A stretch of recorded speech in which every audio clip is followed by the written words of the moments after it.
મનીષા, અહીંયા આવ તો. આવું છું. હા બોલો ને.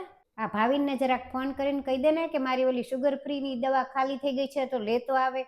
હા વાંધો નહીં. આવી ગયા તમે? હવે એક કામ કરો, તમે હાથ પગ ધોઈ લો, ત્યાં હું ચા બનાવી નાખું. હા. ભાવિન, મારી દવા લાવ્યો શુગર ફ્રી ની?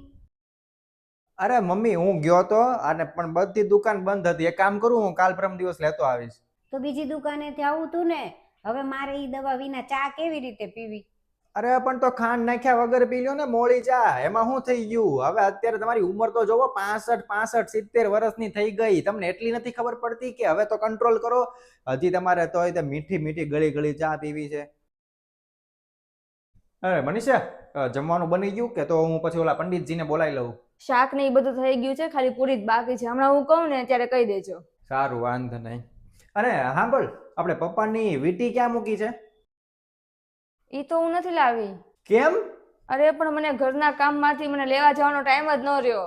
અરે તને મારે કેમ સમજાવું? પપ્પાને કેટલો શોખ હતો વીટી પહેરવાનો, એને કેટલી ગમતી હતી આવી બધી વીટી. હવે જીવતા જીવત તો આપણે ન આપી શકીએ, એની પુણ્યતિથિ ઉપર તો આપણે આપીએ. મારે બધી વસ્તુ લાવવી હતી, ભલે ગમે એટલી મોંઘી હોય, પણ પુણ્યતિથિ ઉપર મને આજે એમ જ હતું કે જેટલી વસ્તુ જોવે ને એ બધી જ લઈ આવવું, એને જે ગમતી હોય, ભલે ગમે એટલી મોંઘી હોય એમ. સોરી. જવા દે હવે, બીજું હું. તું તૈયારી કર ફટાફટ, બીજી બધી હું લઈ આવું છું.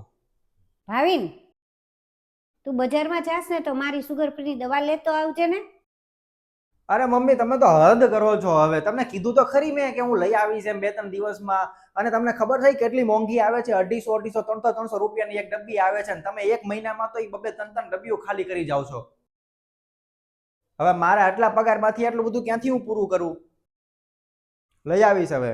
કદાચ જો હું તે તાર પપ્પાની હારે મરી ગયું હોત ને તો સારું હોત, તો મારી બધી પસંદની વસ્તુ તો આવે. આજે હું જીવતી છું તો તારી પાસે મારી હાટું 500 રૂપિયા નથી. આજે તારા પપ્પા નથી તોય તે તારે એની હાટું 9000 ની વીટી લેવી છે. વાહ, આ તો તારો કેવો પ્રેમ! મરી ગયેલા માટે 9000 ખર્ચવા તૈયાર છો, અને જે જીવતા છે એની હાટું 500 રૂપિયા નથી ખર્ચવા. ઘોર કળિયુગ આવી ગયો છે. આજે તો એવું થઈ ગયું છે ને કે છોકરાઓનો પ્રેમ મેળવવો હોય ને તો એના માટે મરી જવું પડે. તું કાંઈ પણ કરવા માંગતો હોય ને તો જીવતાની છે હાટું કર. મરી ગયેલા માટે શું કરેશ? મરી ગયેલાને તો તું હોનું ચડાવું કે લોખંડ ચડાવું કે ગમે ચડાવું, કાંઈ કામનું નથી. એ તો માટી બરાબર જ છે.